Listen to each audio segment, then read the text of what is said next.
Okay, tubaniriza ku fiction gwe naye gyosiziro tulabira okola kyamaanyi okola makula meereere nyongera okujjukiza nti walusoso tulaba subscribe like share teekamu comment awo tubuulire kyanjawulo ki kyolabe mu vidiyo eno era oba oli awo boolina omutendena gw'oyagala gutwandibale tukuleetera nga tusobola omukuleetera nagamba nti eno program agiyita omugole wa leero naye tuzze kuttaanya bibeera mu mikolo gwali eyo ki ekibeera mu mikolo kyotatera kulaba kyotatera kusangasanga kyanjawulo ki ekibeera nnyo okujjukiza nti omuweereza wenze fik muzzukulu wa kikuluku era bonna bena mbatumirako mwena bena bali abakozi mukola kyamaanyi nnyo n'olwaleero nze n'omugenyi waffe ono wanjawulo mumulaba abamu timutera mumulaba abo mumulabire ku social media nemwebuuza akikola atya sijja mwogera bingi wabula ye kennyini ngenda mumusaba abeeyanjulire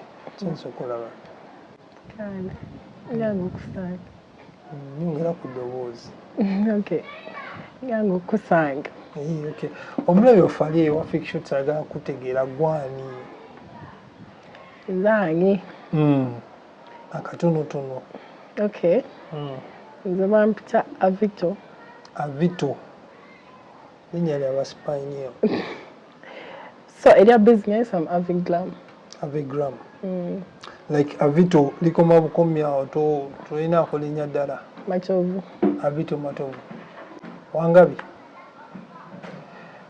ndowooza mwewuliddeko yennyini amannya ge nga gabaga amannya go mazibu naye mpola mpola tujja genda tugayiga linnya ekiri wandyagadde okukozesa mu show yaffe eneyo Avi agambye preferring Avi tukulaba nga oli makeup artist like omugole yenayina nga aliyo nga yandyagadde makeup artist ayina criteria kiza alina okugoberera alina kusinziira ku ki me as a person according to my experience omugole alina okwetegeka I think 5 months towards the function 5 months towards the function in that mwebyo byokwetegeka mubamu okufuna ba service providers what I mean by service providers abantu abagenda okukola ebintu ebyenjawulo ku mukolo gwo like makeup enviiri decorators abafumbi aba MCs bonna abo bwe batyo so I give that time because obwo obudde oba osobola okugenda tulina kye tuyita testing kale nga bw'onagamba you found a makeup artist n'ogenda nakukola test on how you would look n'ogenda kuwa cake nakuwa samples n'olyako n'ogenda kuwa decorator nakukolerayo ka sample ka how you want the table people to look like basically then engoye ng'ozambalamu fitting byonna so that tewaba kupapa on the actual gate like ogaye 5 months emyezi tegibeera mingi nnyo kuba wabeeramu waasiwaasi eno anoonya ssente eno nkola ki meeting biki when I say 5 months mba sitegeezeza kusasula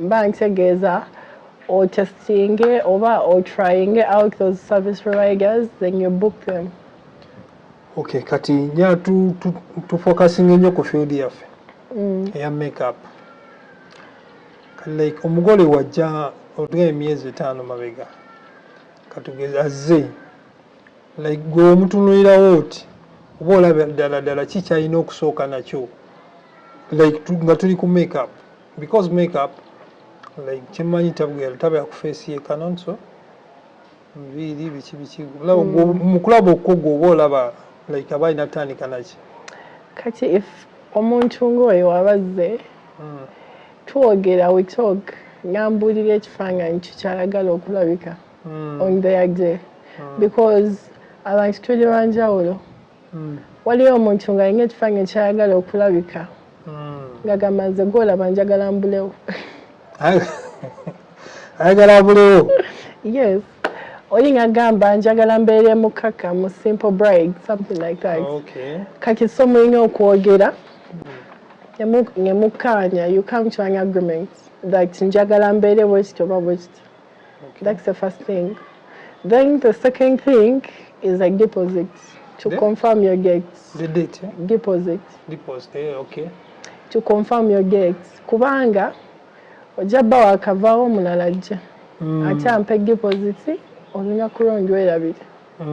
But when you confirm your gate with a deposit, I will mark your gates and I will take your gate as, you know, a taken gate.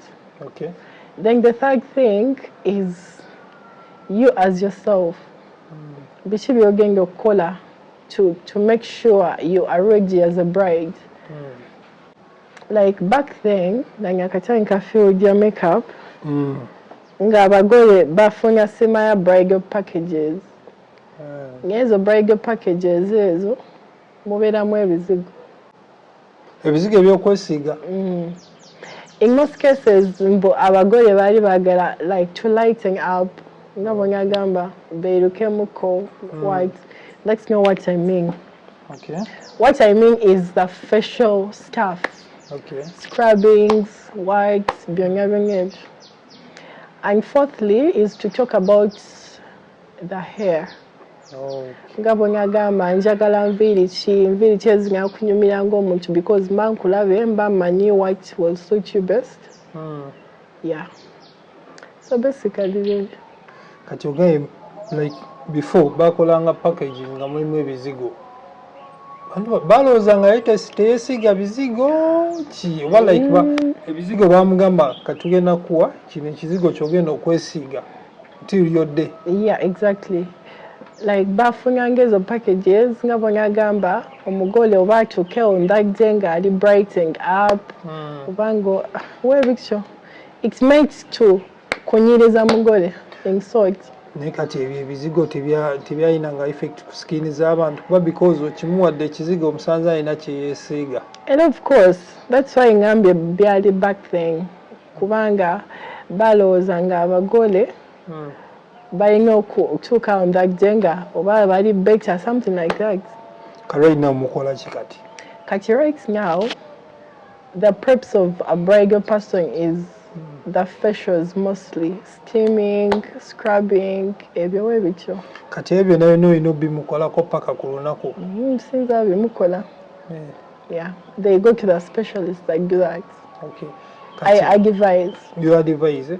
Kati gomulinda kuli olunaku olw'omukolo. Kati mu package z'ennaku zino mulimu ki kati? Packages z'ennaku zino. Kati let me talk about myself. Yeah.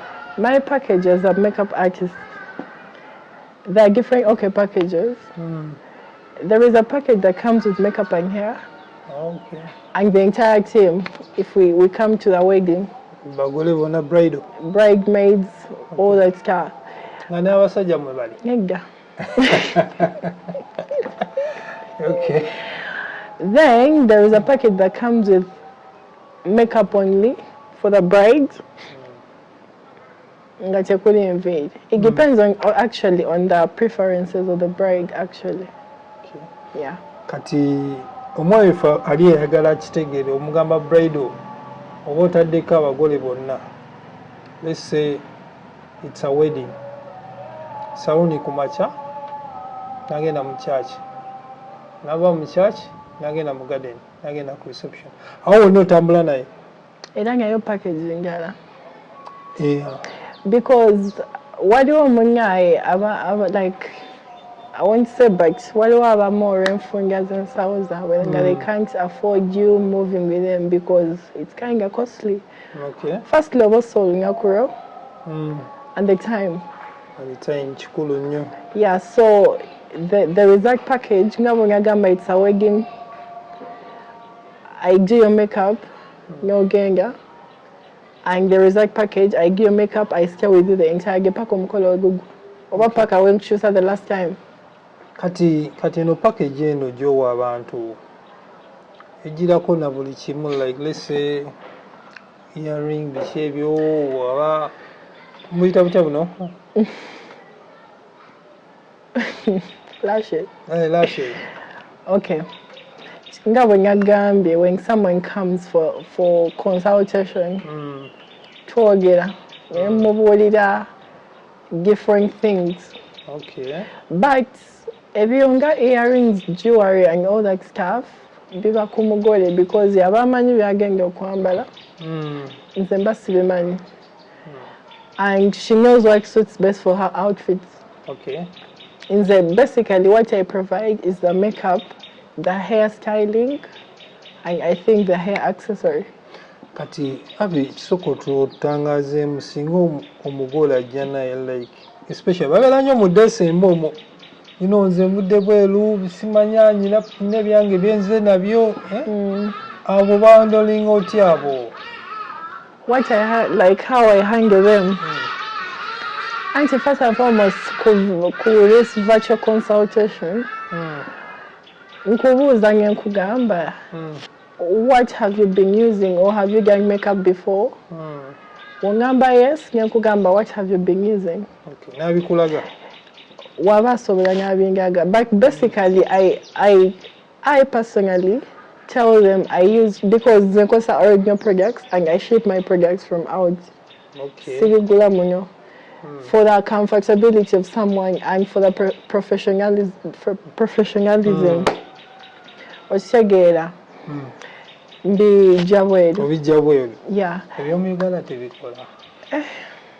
Era nga bw'owulidde Uganda. Nga bw'owulidde Uganda tukomaawo. But I bring them from out. Okay. Yeah, kati nze basically nkugamba kati kozese ebyange byange comfortable with because I'm so sure about them. Kati at whose cost? Kubanga omuntu ayinza okujja n'ebyo ng'alina gundi eri ey'omusalirako zye n'ebyange ate nze bino bibadde binkolako ekyo tebikyakola. Ebikyakola. Era oba ozze you have to trust with everything. Okay. Fine osobola oleeta ebiryo but my like okusalako like I mean ekyo kekiwa guarantee mbu oleeta ebiryo nja kusalirako on the cost. Okay. Yeah. Kati nti abajja amanyi ebyange bikola so don't you get that burden of convincing omujja ku bibye? Yeah, of course, brands zenkozesa. Singa mbagene kit yange, you would tell. The brands I use are well known for being original. So koziko gwengo olinga kizibu. Kizibu nga kitya mukwano. No, what I mean is koziko nga gwe. Like the brands I use are known. Okay. Yeah, and you can really search about them. Era nkuwa assurance of that. Tezigenda kuyisa bubi.